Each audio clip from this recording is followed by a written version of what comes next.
for that. It's my training this morning done, yeah? We've been in negotiations with the police for weeks now about June the 1st. And we got told 48 hours.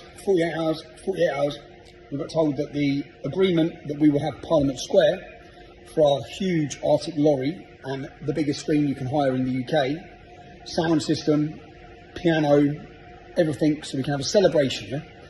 But we haven't had it agreed. And they've been stalling us. Yesterday at 11 o'clock I sent them a message. Basically, I'll play you it, yeah? I won't play you it now, but I'll play you it. I basically said, if you don't give us Parliament Square, let me explain what's going to happen. I'm going to target every pro-Palestinian rally there is in London from this point on. I'm going to bring thousands into London to head off the pro-Palestinian rallies. That's not actually what we're asking to do. What we're asking for is equal rights to other communities who have been allowed to set up in Parliament Square. Whether Black Lives Matter, you allow them to march past our cenotaph, and then about the Palestinian mob, the pro-Hamas mob, you allow them week in, week out. They're never prevented. And then he said, and I asked about counter-protesters. But I sent this message basically laying it on, yeah? Within 1 hour they agreed Parliament Square. Is that good? It's good for us, but that's exactly what they do. That's why the police bend to them, through fear. They know they can't handle thousands of young men coming to confront these rallies, so they bend, yeah? That's the reality of how it works. And I saw it with the English Defence League. I've learned very quickly how you have to negotiate with the police, and it's through force, unfortunately. Now, the other point they're making is there's a counter-protest to us. So I said, where are they going to be? I've recorded every conversation we've had with the police. I said, at no point do we want to be near them. We don't want to see them, in fact. Yeah? They're irrelevant to us. Where are you going to put them? Well, they have to, like Articles 10 and Articles 11 of their human rights, they have to be, if they want to protest against you, we have to put them within vocal distance so they can be heard. I said, okay, sound. I want to protest outside the East London Mosque. And I want them to hear me. So that's what I'm going to organise. Yeah? Will that be allowed? Can you agree that's going to be allowed? He said, well, I can't agree that's going to be allowed. Well, shut up then, yeah? In all reality. Stop fucking about, right?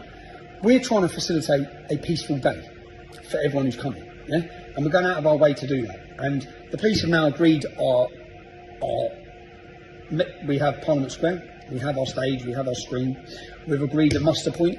We've not want to affect the rest of London and certain events that are on, so I will keep you up to date. We'll finalise everything by Saturday. We'll email out, video out.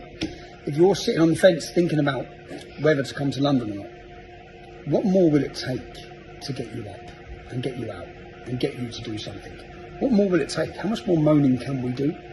Now, if every single person who felt our way, everyone who wanted our borders closed, who doesn't want the WHO to take over our rights in this country, who's fed up of, who was fed up with everything and every liberty the government have taken over the last 3 or 4 years, yeah? Saying they're going to bring immigration down and bringing in 1.2 million people, locking us up for the flu, killing people, literally. If you're not going to get out now, what's it going to take? And what we're saying is, everyone who thought the way we think, which is the majority, don't let them think you're a fringe minority. You're the majority. Okay, our views are mainstream. Okay, don't let them think they're not. Now, the majority of people don't vote. That's us, unfortunately. The majority is us who do not vote, because there's no one to vote for. Yeah? The majority of people took to our capital city. We would shut the entire capital city down. Yeah? That's called a revolution. That's the start of it. Groups of dedicated, committed people who want change. That's us. And on Saturday, June 1st, make sure you're one of them. Make sure you're there, okay? And as I said, full updates coming.